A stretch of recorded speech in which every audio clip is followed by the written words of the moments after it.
It's Friday evening coming up to 4 o'clock when the top-seeded crew of Cathal, Curley and Austin Fraser head for the start ramp in Ayr Square in their Porsche. They are to lead away 88 starters on the first of 3 days hard driving in Galway and Clare. Curley, winner of 3 internationals last year, was the pre-rally favourite, but he had reservations about how to deal with the British rally champion from Mill Street, County Cork at number 2, Billy Coleman. Billy has been going rather well lately. He's got the breaks at rallying that I firmly believe he deserves. He's got a works drive with Fords, and due to a secret preparation that's going on in our camp, we overlooked, unfortunately, to fit a new clutch plate on the car here, and we had some bother en route coming to Galway with the clutch, and we're not too optimistic as to whether the clutch will stand up to 3 days hammering around the Galway roads or not. Curley slid off the ramp on the dot of 4 and headed through the evening traffic towards the first speed section at Annadown, 10 miles away.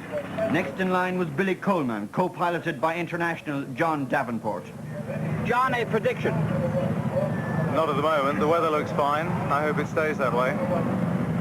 Somebody was talking there might be some ice before we got back to the hotel tonight, but I don't know what time they were planning to get back. We were planning on 11 o'clock. There goes Billy Coleman.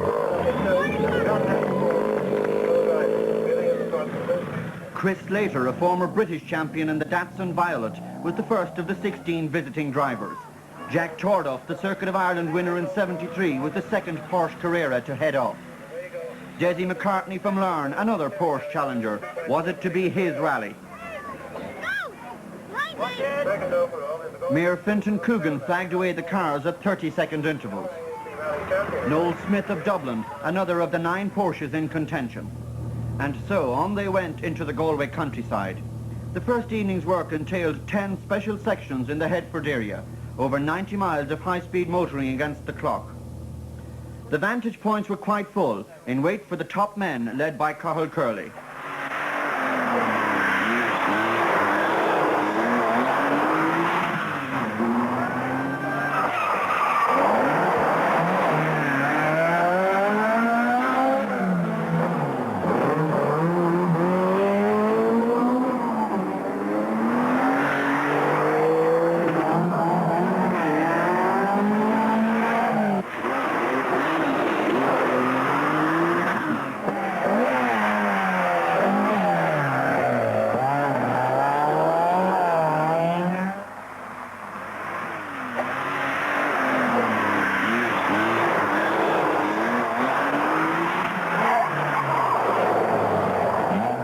Beat Coleman on that first test, but he collected a puncture on the second at Rafui.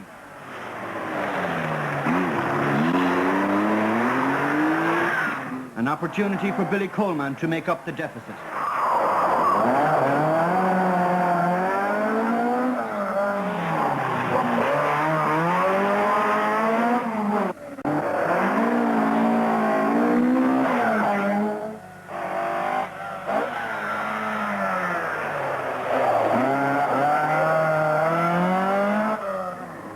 Brian Evans in Porsche number 16 was in the lead, however.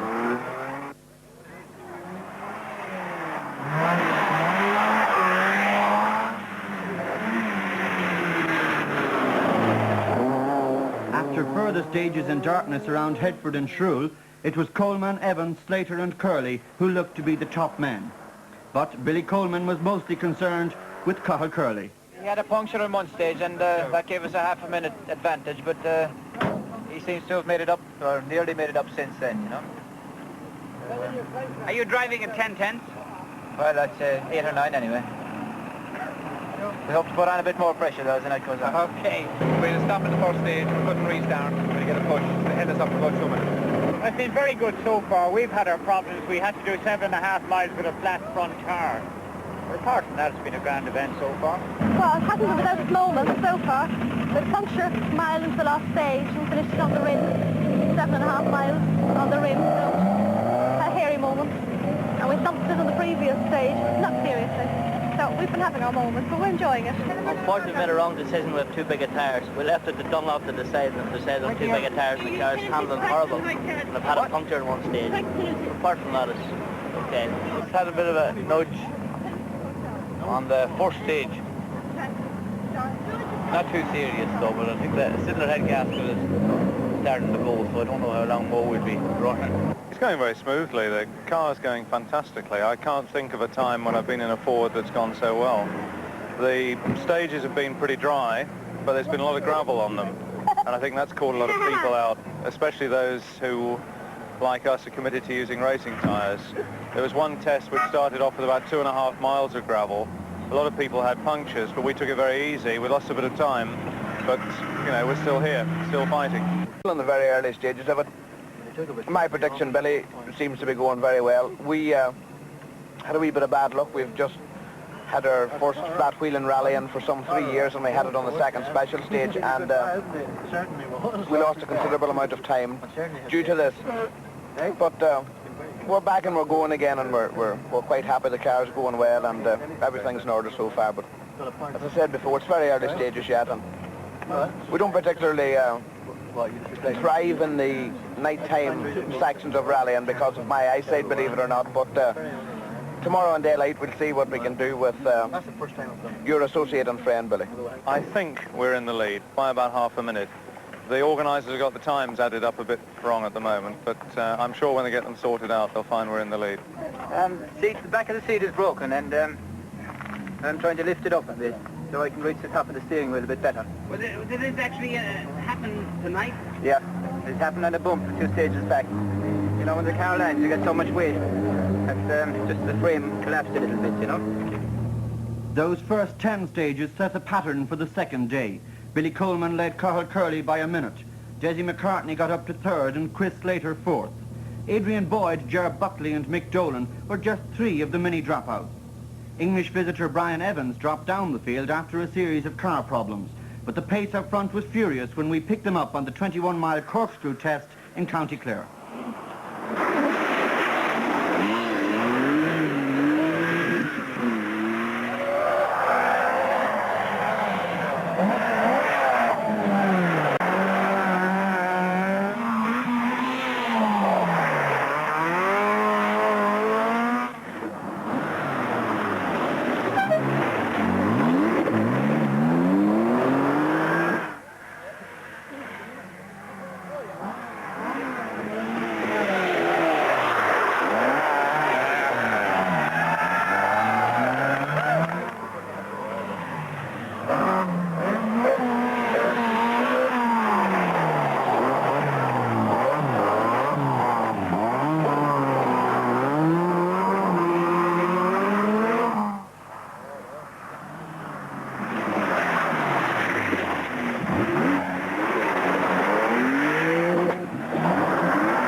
By the halfway point on Saturday's run, Billy Coleman had a commanding 77-second lead on a fighting Cathal Curley. Chris Slater ended his challenge here, and Corkman Demi Fitzgerald was another to fall by the wayside. He simply ran out of petrol on one of the stages. As they powered their way through the Ballybuck section near Kenbarra for the second time, it looked as if Curley and his immaculate Porsche were missing.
Billy Coleman in the Shell Sport Escort was now leading a procession of Porsches, almost 7 minutes ahead of Desi McCartney, with Agnew and Tordoff 2 minutes further back.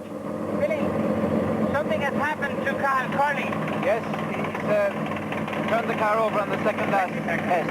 So it's one problem less we've got now.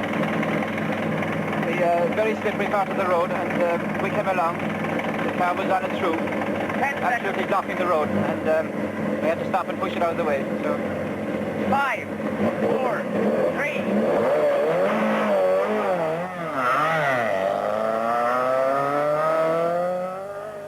What happened, Chris, later, Jack? Rolled it on about 3 stages back. Front of us, right? 20 seconds. 5, 4, 3, 2, 1, go!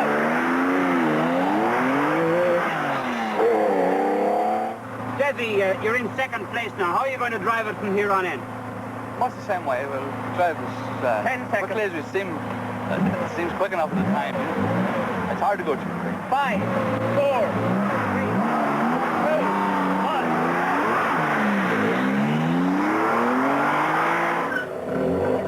1. Okay, Ronnie, what do you got? Our tyres on, they're suiting the terrain very much better, you know, they're very much better on the mucky roads. She's doing much better. 3, really pleased now. 1, okay, go!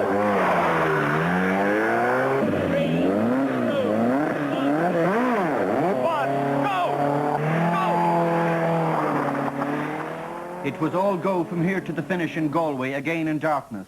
But there is no such thing as certainty in this sport, as Billy Coleman and his co-driver can now explain.